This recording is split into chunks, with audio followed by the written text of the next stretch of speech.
on this topic, Richard, like he said, the censure motion comes at a time, at the height of public scrutiny on Parliament and with accusation of corruption and everywhere. But nobody is caring. Nobody is stepping aside. They are, like he said, they have developed that tough skin. They don't care. Doesn't that really become a matter of serious concern? For me, the concern, and it's been probably a concern for a while, is that you have people who sit on the table to appropriate money for the country. That's their job. That's what we put them there for. Before we proceed, there is another issue that came up actually in this censure motion. It is the petitioners also allege that the commissioners, on top of 1.7 billion, awarded themselves a salary, a top up on their salary of 30 million each. Yeah, because commissioners receive 6.5 in fuel alone, which is outside their remuneration as MPs. So they have allowances by virtue of their position, which is over and above other members. Yes. But this one, they say it's on top of their salary. Exactly. They awarded themselves more, 30 million on top of their salaries. Quite ridiculous. I don't know, because see, I like sometimes to do comparisons. That's when I ask, when was this passed, whatever. Have commissioners of parliament traditionally been receiving a little bit extra pay for their work? Or did it start with this parliament, the 11th? Or has it been happening in all the parliaments? And therefore, why does it become an issue now? Is it because we have become more moral? We have become crusaders against corruption. We have improved our credentials and focus. But I was saying, Apollo, that the people who have power to appropriate money for this country, first it is the executive, and then parliament. Those people who, if they sit and they say, you go tax people, but our allowances will not be taxed. And you tell me that I also should think about them as people who really want to, therefore, save money for the country. If you have a group of people who sit and you say they are caring about money, who earns what, and they give all these people clan head, I don't know what you call them, they are some of them who are really created, and they give them 60 million shillings per month because they have a hereditary position. That's what they have voted to give them, traditional leaders. And you tell me that those people really care very much about the earnings of some commissioners. I get conflicted that you are giving 60 million shillings to cultural leaders, to some leader of a group, contested even somewhere. And you say now you care so much about who earns what. For me, I'm conflicted. But you see, Richard, you see, Apollo, no, you see, Apollo, that you collect 40 million to vote in this way or go concert, and you collect 100 million. What morality have you developed? Okay. What is this morality that you have all of a sudden developed? And I should therefore believe you. Is my skepticism displaced? The concern around service awards, as we wind up. Service awards, we are lucky they are official, Apollo. But if you are collecting 100 million unofficially, wait a minute, and you are telling me that I should believe you. We received unconfirmed reports that now even former ministers are also pushing to be given service awards. So what's new about that? If you are giving 60 million to a group of a collection of people and you give them 60 months, officially 60 million per month, it doesn't matter how many people follow, it doesn't matter whether they contribute to the welfare. Also, Okay, here is a message. Good morning, sir. I'm Derek from Barara. My question on the issue of NUP is, who is really the police of Uganda serving? Who really is the police of Uganda serving? Thanks for the show, sir, and greetings to those people with you in the studios. Thank you so much for watching. And Derek from Barara, thank you. Thank you. We must shift gears, gentlemen. Let's look at the ban on NUP, the movements and rallies of NUP. The people of Jinja sniffed tear gas and some suffered rubber bullets, but we are already in a political season. How do you see, Doctor, politics moving as we head to 2026? When one leading opposition party is not allowed to even hold a rally? Apple, for me and you and Richard have been around and observed a number of elections.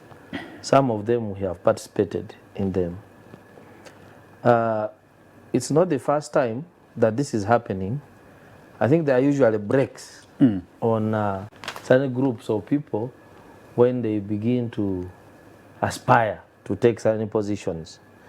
Like for instance, the law of Uganda, the Presidential Elections Act, people are allowed to consult a year before.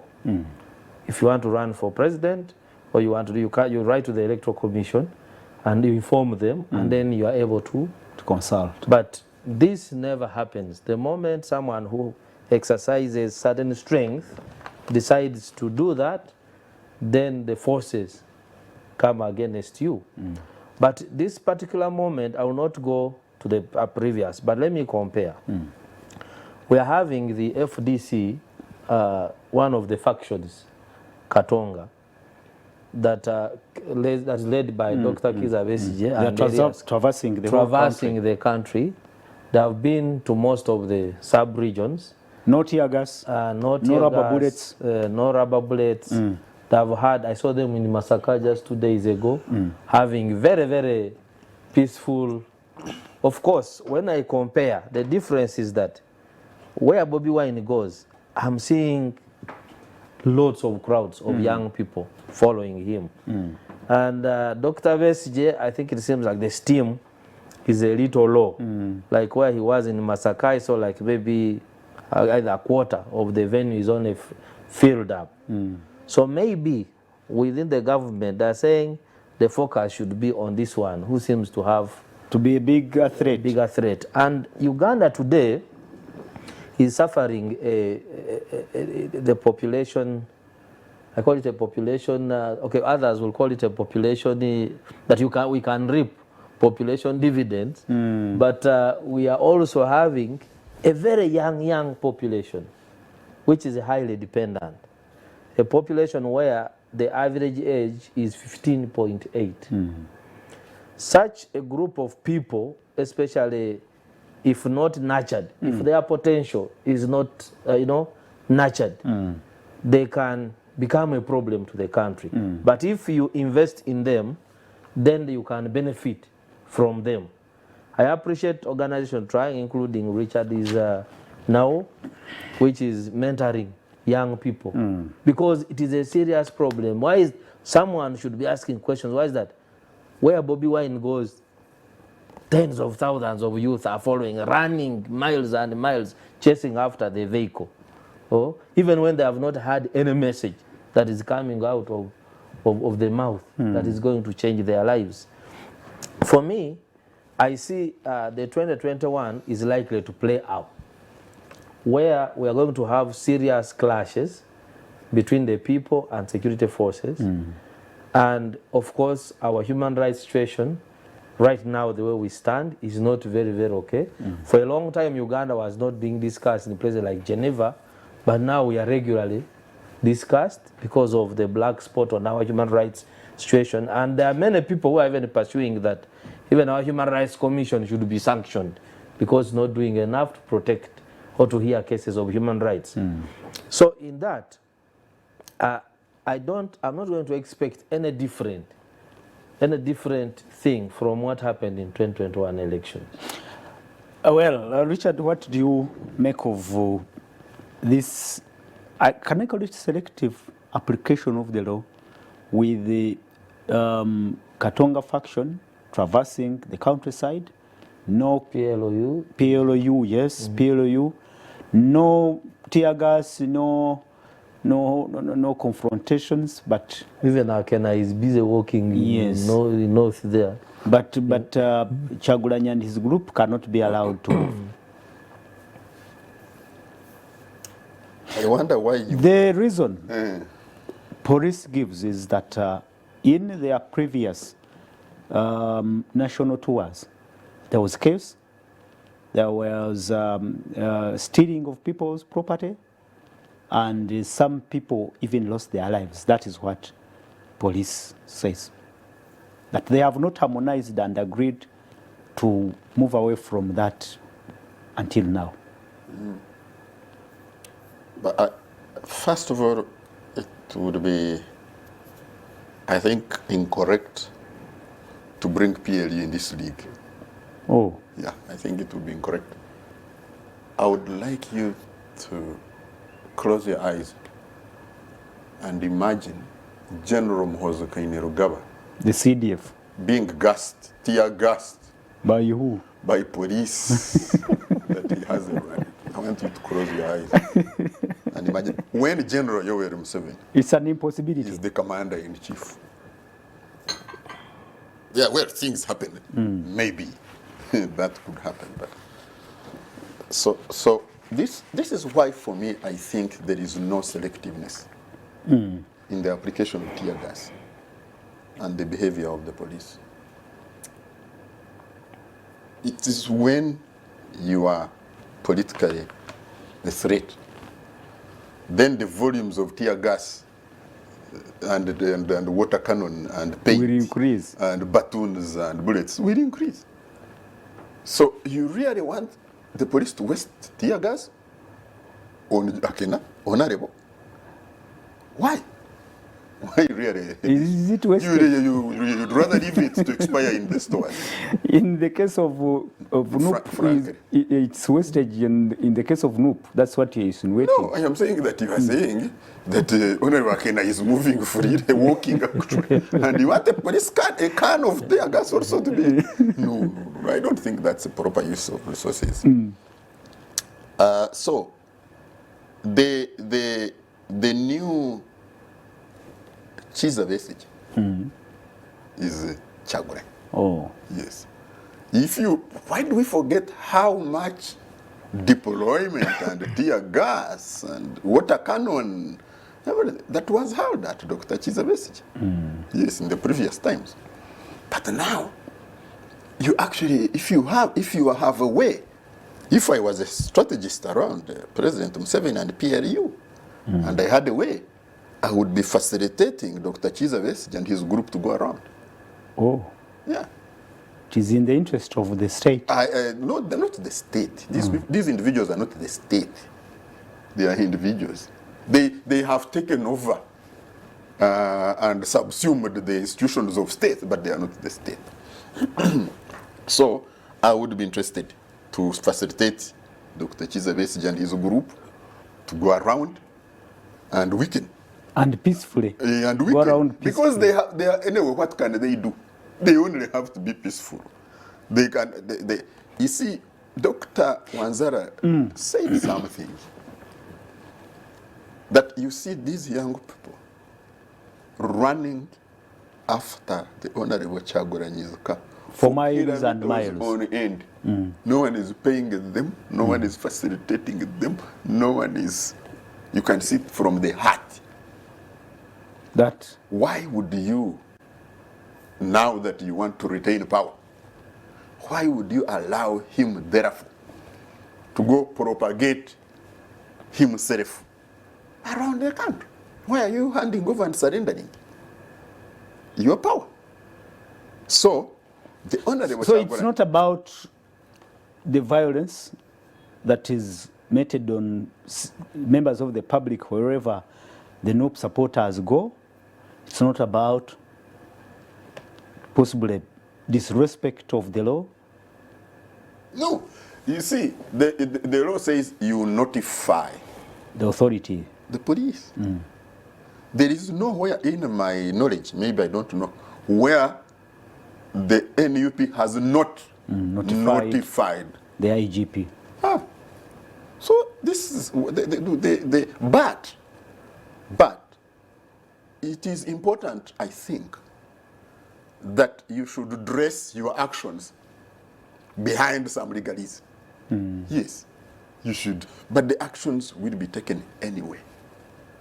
And so the new Dr. Chiza Besigye for 2026 at least, and he has Kyagulanyi is the Honorable Kyagulanyi, and he's the bound. Honorable Kyagulanyi can. The risk of him operating in the central region could be tolerated. But to go national? No way. No way. Good morning to you, Apollo. According to the NRM, Uganda belongs to few groups of people. On the side of President Museveni and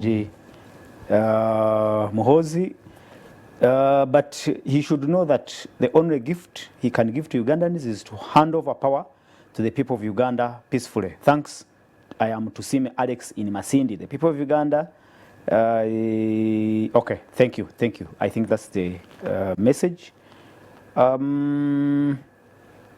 Somebody asked if the police is for Uganda. I think he or she, okay, he questions the workings of police in this whole thing. Yeah, of course, if he asks whether the police is for Uganda, it is Uganda police and it's the police of Uganda, facilitated by the taxpayer, including his own taxes, and approved by the Parliament of Uganda. The IGP was there the other day, but there are political dynamics at play that at times you find even commanders in a very difficult situation. By the way, there is a ruling to the effect that you no longer need to notify the IGP. They say you can notify the police in an area where you are going to hold the event, and then the police can come and guide and also give security. But you see, the NUP has been dressed in a number of clothes by its opponents. One, that, you know, look at this is a tribal outfit, okay?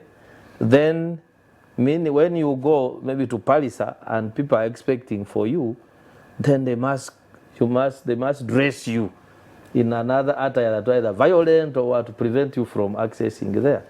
The other was that these are ghetto people who don't reason, but there is a way they have invented themselves to gain international legitimacy and local legitimacy. They are leading the opposition in parliament. Then there is this, to put that they came the ghetto, they are thieves. And so when you tear gas them, they disperse into different corners. And as you are running, you may knock a woman, she falls down, another one. So at the end of the day, your brand, they will say a handbag got lost. And so they are thieves. So the strategists have to sit and really think. I heard one of the leaders of NUP, actually Lewis Lubongoya, saying they asked us to tell them the number of people we are going to meet. That before you go to a venue, you must state the number of people you expect to meet there. That sounds and Apple, let me tell you, there's something Ugandans have never paid attention to. The politics of crowds works a lot, especially in our developing countries. Like, people usually wonder why when the president is going maybe to Tororo, the buses have to collect people from Butaleja, from Namisindwa, from then they come and fill up. You need those photos, you need the videos to show people that, hey, I'm still loved. So you have to deny this one, also an opportunity to have those numbers. And by the way, like Richard said, those who are walking. I remember last year's mobilization in Mbale. Mbale was full before Bobi Wine reached there, and there were no borders in Butaleja to carry people to hospital and so forth. They put in their own fuel and then they ran to Doko to wait for this man, whose message, by the way, I always have problems with because I have always listened to the Honorable Chagulanyi's rallies, and yes, I have not seen a message that really can stimulate my mind to say maybe I admire this guy to give him a vote. No, but you see, the Honorable Chagulanyi does not speak to us. Yeah, that's true. Does not speak to our 1%. That's true. The Honorable Chagulanyi does not put any message on the economic transformation. Yes. Does not put any message on how poverty will be fought. Does not put any message on how security will be. He says removing the dictator, and that's it. So it's not a crowd that is listening for a transformative message. But anyway, what is more transformational for them than changing the status quo? This assumption that when you remove one leader and put another, maybe there could be change. There could be change, and that's it. So while for us we are listening out for policy. Yes. Proposals for economic transformative ideology. This group is not. This group does not need anyone to provide a bus to come. This group does not need anyone to distribute t-shirts to come. This group does not need anyone to prepare food and drink like in old Kampala where we have been talking about. No. This group will come. That also... And therefore, that possibility must be curtailed. But then that speaks to what Dr. Gerard Dwelek talked about.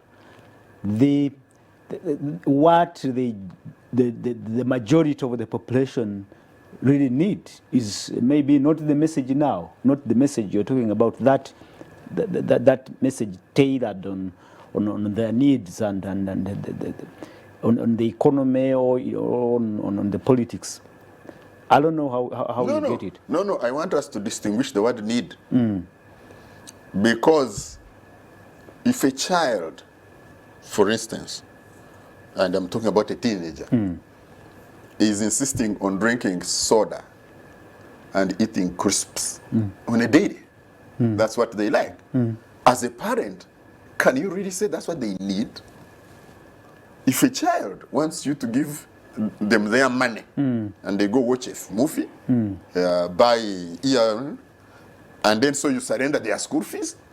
Yeah, but so the population, you have to interrogate so why. You have to see what they need. Why you have to interrogate the motivation that is driving them to. Yeah, there are many things. Their preferences. There are many things I think. The longevity itself can be counterproductive, and people just want to have some change. But this one also, let me tell you, Apollo. A colleague has a coffee farm. Now, I went there with him to just, check out. I'm interested in this coffee thing myself.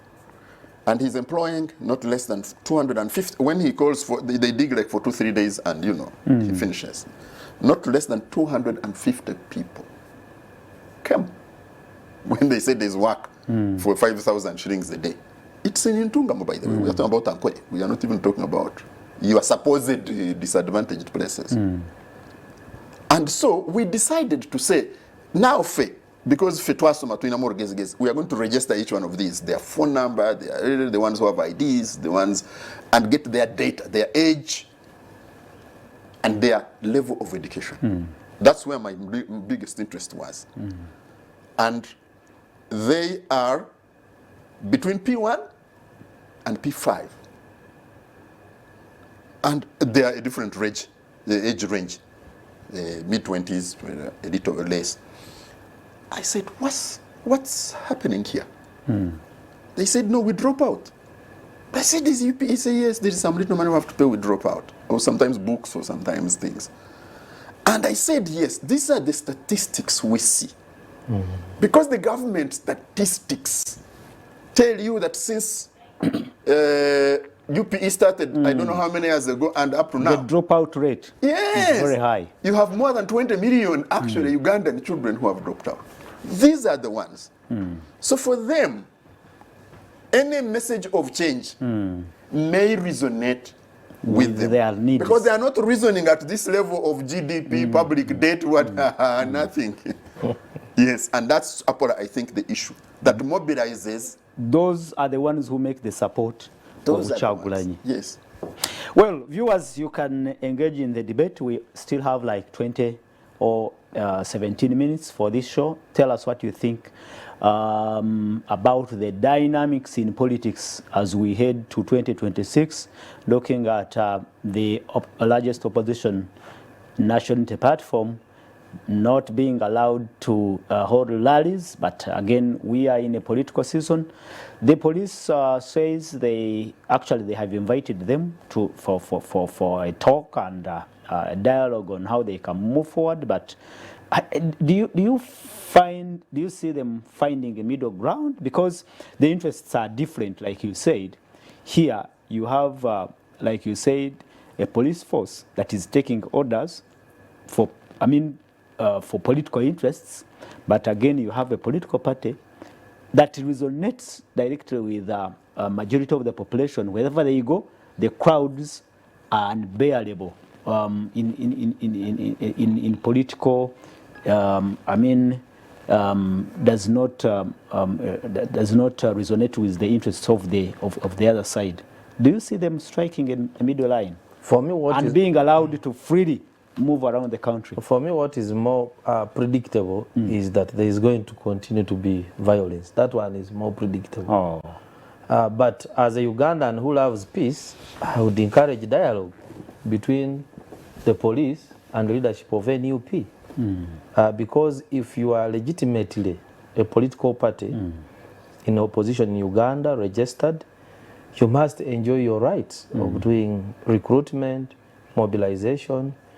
But I think also the modus operandi of NUP has become a little problematic to the state, because the expectation was they would normally hold delegates conference the way other political parties do, have national council operating freely, open offices and have structures. Then there you can deal with the leaders on the ground and you say, okay, he's coming for you, disappear. Don't help in the mobilization, and we can hide you in Tororo if he's coming to because that has ever happened. That time when I was active in politics, I remember Dr. Laro Tunu was going to launch his campaign in Luwero, and then someone took all the UPC chairpersons of Uganda to the president, and they went with the president to Gulu. So when he went there, all his chairmen had disappeared. So if you have a conventional party, then it becomes easier and cheaper to do that. This is so different. But this is so different. You have someone who is out of the country most of the time, moving, addressing other conferences. Then when he comes, it's like a caravan, just passing through the population. But it appears as if this person has been with them every day. Maybe we need to study their strategy. Probably that one works.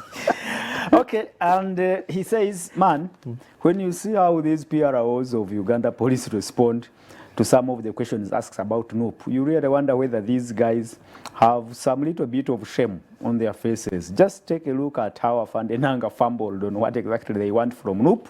Yet I had a doubt if they ask for such a ridiculous information from other political parties. They even fear to disclose their identities when being asked, because they know exactly what they are doing is very wrong and they are breaking the law unknowingly. Time is going to tell one day. God has a plan for all of us. They will not be there forever. What goes around comes around. Thank you, Major Tim Joel. Thank you so much for that comment. And gentlemen, Richard talks about this young population that is really unemployed, and they are ready to follow up Kyagulanyi wherever he goes. President Museveni is now pushing for his socio-economic agenda. Last evening, he hosted all members of his cabinet in Chisozi farm, and he was trying to propagate that message of socio-economic transformation through commercial farming, And looks like it is strategy now. He wants to push that message through all the leaders so that it goes down to the local populace, and possibly it counteracts what Baguma said, that young population who are in search of employment. Will it work in any way? If I recollect very well, President Museveni, every year or 2 years before election, since 1996, by the way, he moves around with the message of socio-economic transformation. At that time, we remember the Entandikwa scheme, and the money came, and then actually the money reached the villages. But I don't know whether he reviewed that program, but I know that the first one really collapsed on the way because money came during elections. People shared and they said the president had given them a casimo. A thank you for voting him. So in 2021, a similar thing, that's when the chorus of prosperity for all started. And then some NADS program. So I think if you do the same thing and you expect different results, is it the same then thing? there is a problem. Is it the same thing? Because this one looks to be like more of sensitizing the local people to go into commercial You know why I'm agriculture. saying it is the same? Because usually we create these pillars. Like if you go and read the pillars on NADS, they were very strong. On which NADS was to funding was just one of them. But what we usually promote first is financial inclusion. We give people money without preparation, and this money is lost. The same is working again for PDM.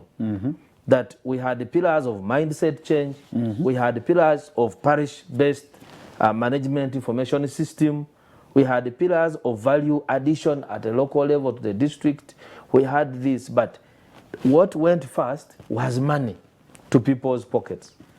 I told you that people in Imbala are calling this parish drinking model. They're drinking the money, and a few who buy goats are stolen.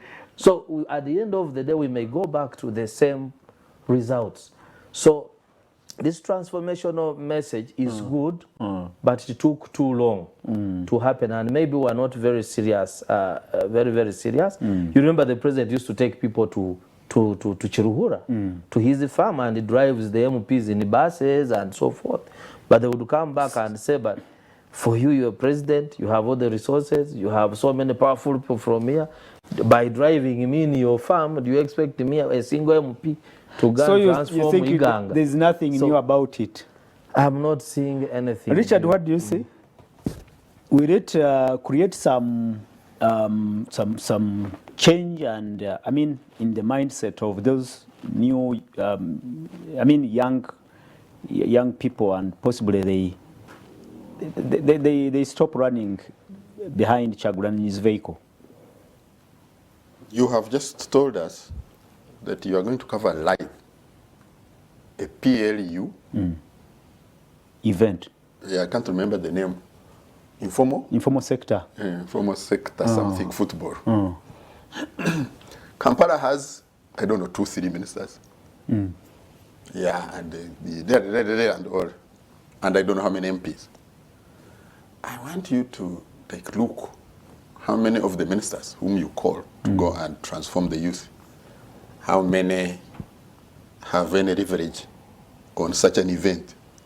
Are they called? No, they will be. We hope they will be given express orders to go and take the message to the people. Yeah, but I'm not talking about that. I'm talking about what is on the ground in Kampala today. That you have ministers, not one, and you have a football or something of PLU. Where will the youth go? Oh. Yeah, even them, they understand where the actual power is. So they don't look at you, the minister. They look at where in actual sense the decision making is, the power is. And so if that center, which congregates them, and that's where they are paying attention, is not talking about this, what did you call it, that the ministers were being told about what? Socio-economic transformation. Socio-economic transformation. If this message is not being propagated here, their absorption capacity of that message will be very low. Because we can't assume that they do not understand or see where the real decision making and the real power and the what is. And so you can message this.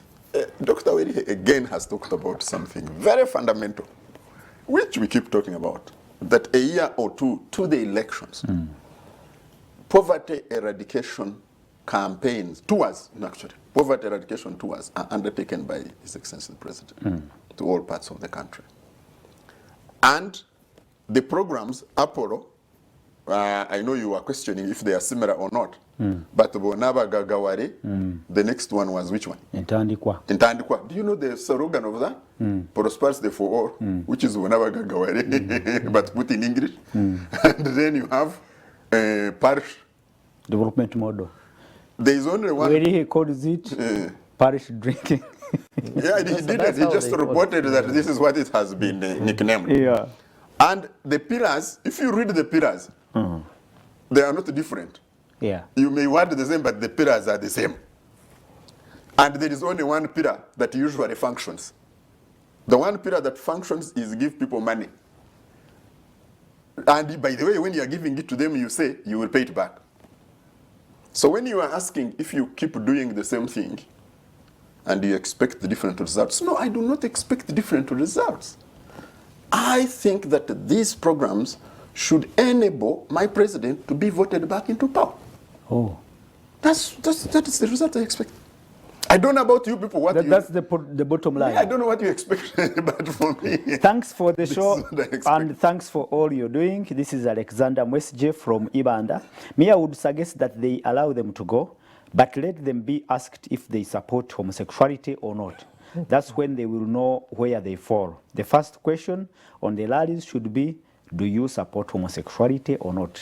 Should they ask them that question, they won't even go for another rally. Thank you. I don't know the basis from which the police would ask such a question anyway. He says, Hi Soul TV, this censure will never see the light of the day. Majority of our MPs are never serious people. So he insinuates that there is reason in the censure, but the people they expect to support it do not care. And that matters really. I would want to know your name. Morning Soul TV, I believe police have officers who are making NUP popular. If police allowed NUP to move without interruption, it wouldn't make so much news. However, with this police blockage, even us, the members of NRM, will feel we are losing track. So people should not interfere. So police should not interfere. This has been the adage all over whenever the opposition rallies are tear gassed or what. Some people think that if police intervenes, then they give leverage to the opposition leaders. Do you believe so, Richard? No, I don't. I think it's naive to think like that. They must be curtailed. They must not. They must not reach the voting public, the grassroots voting public. That is the bottom line. And you, Doctor? Yeah. Some people think that in tear gassing these opposition members, you're giving actually the opposition what they really want. I doubt, because if you are stopped, your intention is to go and meet people in Palisa who have never seen you probably, but if you are stopped at Seziwa and you come back to Kasangati. So the opposition always lose in this. Yeah.